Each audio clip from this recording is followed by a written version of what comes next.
You know it's gonna be tough though. It's Atlanta. They're gonna be tough this year. Hey, great workout today. You know what? It's time to go eat. No, not yet. It's time to eat. I'm telling you, I got to get a haircut. I got to eat. I got reservations at Maddie's. Listen.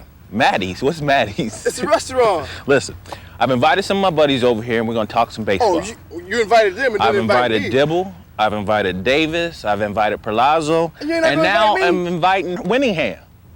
If you do it with us, please say you will. Okay. All right. Now we got Herm settled. It's time for us to talk some baseball with, if I may humbly say, and you may, the best in the business.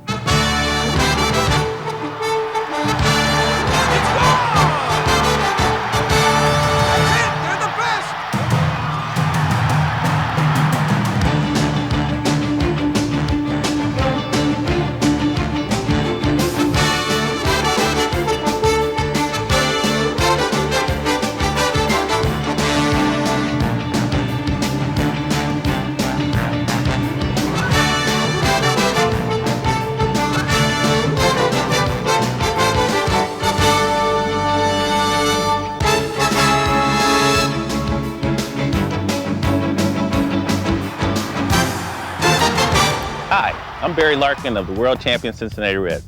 You know, last year we played great baseball at the peak moment.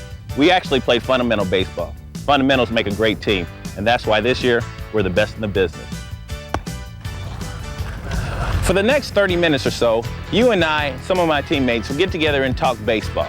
Afterwards, we'll have a better grasp of hitting, fielding, running, pitching, outfield play, and things that make a team a great team. So you ready to go? Let's go get them.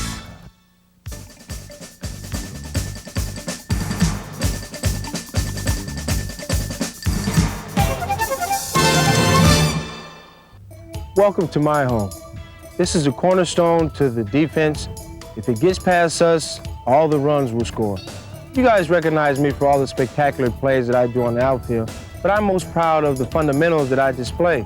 So we'll talk about the fundamentals of playing the outfield. As an outfielder, we get mostly fly balls. Fly balls are one of the most important things that an outfielder has to concentrate on. For me, I tried to concentrate on the pitcher releasing the ball, finding out the location that the pitcher releases the ball to. Then I get into my stand and I'm able to judge the fly balls. What I mean by that is I watch where the ball is being hit before I make any initial movement. That's why, as an outfielder, you're always on the balls of your feet. That's what gives you the balance in order to go to your left, to your right, inward or backwards. I like to not prejudge anything. I like to wait till the ball is hit, then pivot on the outside leg and turn and go get the ball, or do the same if it's hit to my left. Basically, you have to always be under control in order to be a real good outfielder. Concentrate on catching the ball over your glove, hand, shoulder. That way, you can always in position to catch the ball and throw at the same time. And what I mean by that is you want to catch it here, always try to catch it right out there where you can have eye contact with the ball. That way you won't get hit in the head. You have a lot of people that catch certain different ways. That's fine. But one thing you have to remember is they perfected that with time. So we want to work on the fundamentals, catching the ball with two hands right out in front of your head, and that way you always have yourself a good, clean vision of the ball. I like to tap my leg a little bit. I worked on that a long time. I perfected that.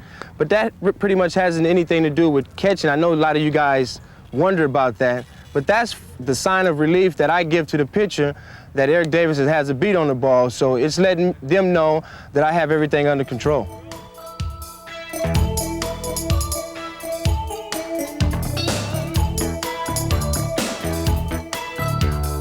One of the most important things of playing the outfield is being able to hit the cutoff man.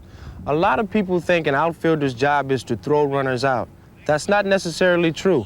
Our job is to get the ball into the infielder's hands as quickly as we possibly can, make a nice, strong, accurate throw. Always try to hit the infielder in the chest or to the top of the head.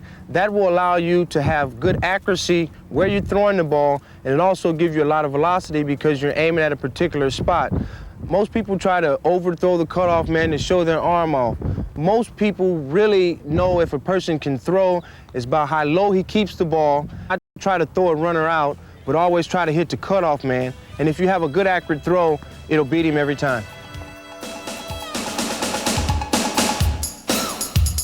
Battling the sun, one of the most difficult plays that an outfielder or infielder can make.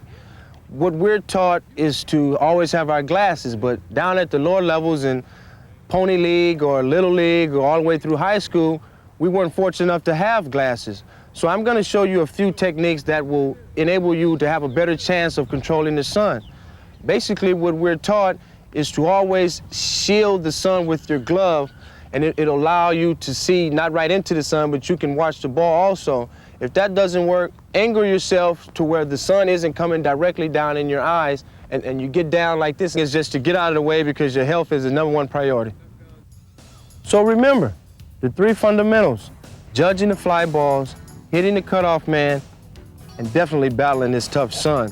If you can do those things, you can become a good outfielder. You don't have to have great athletic ability or be able to run real fast or jump real high in order to be a good outfielder. Always remember, have confidence and you'll be the best in the business.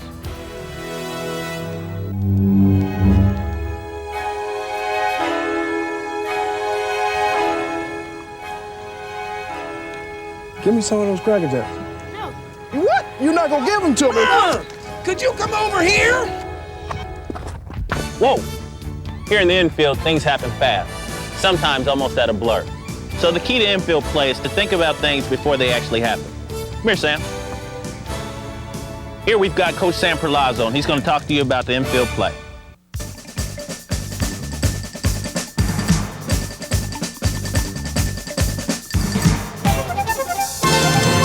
Great, Barry. The first and very obvious, any infielder needs a glove. The glove is going to vary. Barry is different than some of the other infielders with the Reds. At the same time, he's an individual. He, at shortstop, is probably going to use a fairly decent-sized glove. We use a smaller glove, and basically he uses a smaller glove because he has to make a double play transfer. He needs to get the ball out of his glove quicker than somebody else. Your third baseman is going to use probably the largest glove other than the first baseman, obviously, and he's going to use a larger one because he just needs quicker range where he can dive for ball and be able to get to the ball a little bit better than someone that can't circle as much. So basically, the first thing we need to do, get yourself a glove that fits the position and go to work. Second and one of the most things we need to do is have a ready position. Now, ready position is something, the ball is approaching the plate, we need to be doing something. Now, every infielder is different. Every individual is different. That's okay. The key to it is getting to the proper stance. The ready position is this. In other words, we want to come back. Some infielders you'll see will step back like this and then come in. Some you will see with their hands down on their legs, and then when the ball's coming to the plate, they will move into their stance.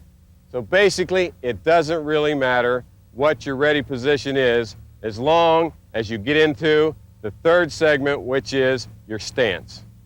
Now we have to get into a position to field the ball. The stance and fielding position.